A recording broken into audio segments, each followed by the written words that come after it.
විශේෂයෙන්ම අපේ අනාගතයන්සේ අපි ලොකු නන්දුවකින් මේ දවස්වල බලාගෙන ඉන්නේ මේ රටේ අධ්‍යාපනයට එන්න යන දේ ප්‍රතිසංස්කරණ කියලා කිව්වට මේ අධ්‍යාපන ප්‍රතිසංස්කරණ නෙවෙයි. දැනීම වෙන ඒ සතුටු වෙනවා. පක්ෂීය රාශි වීම පිළිබඳව ඊටත් වඩා සතුටු වෙනවා. මොකද මේ ශ්‍රී ලංකා නිදහස් පක්ෂය කියලා කියන්නේ ඒ පක්ෂයක් විතරක් නෙවෙයි ඒකේ වරින් වර සෑම රජයකදීම මේ රටට යමක් කරපු පක්ෂය. ඉතින් එවැනි පක්ෂයක් ඉතින් මම මෙහෙම කිව්වට මොකද හිතන්න එපා. පෞද්ගලික කාලේ අපි දැක්ක දේ අපට නිරීක්ෂණය වෙච්ච දේ ඒ පක්ෂයේ තිබිච්ච ඒ උතුම් ප්‍රතිපත්ති වලින් බැහැර වෙලා පෞද්ගලික අරමුණු ස්මතු කර ගැනීමට යාමින් යම් ආකාරයකින් මේ පක්ෂයේ බිඳවටලා කියන එකයි මගේ නම් අදහස. ඉතින් ඒක ඔබතුමාලා එකඟුණත් නොවුණත් අපිට පෙනිච්ච පැත්ත ඒකයි.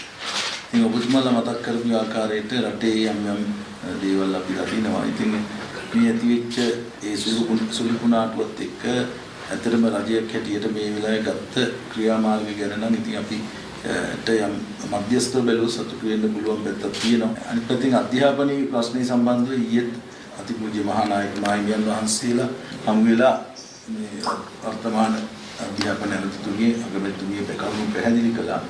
මේ අවස්ථාවන් වලත් මේ රටේ මහා සංඝරත්නය හැටියට අපි අදහස් අපි ඉදිරිපත් කළා. අධ්‍යාපන ප්‍රතිසංස්කරණයක් කියන එක රටට අවශ්‍යයි කියන මතය අපිත් තියෙනවා.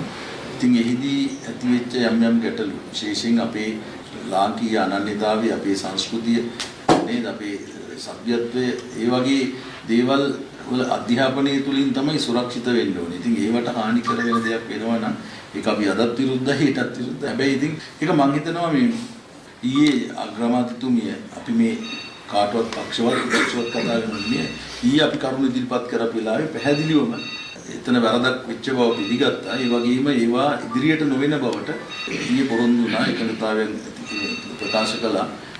ඉලන්නේ නැහැ මොකද්ද සැබෑ තත්ත්වයේ කවුරු අතින් වුණාද අපි කිව්වේ.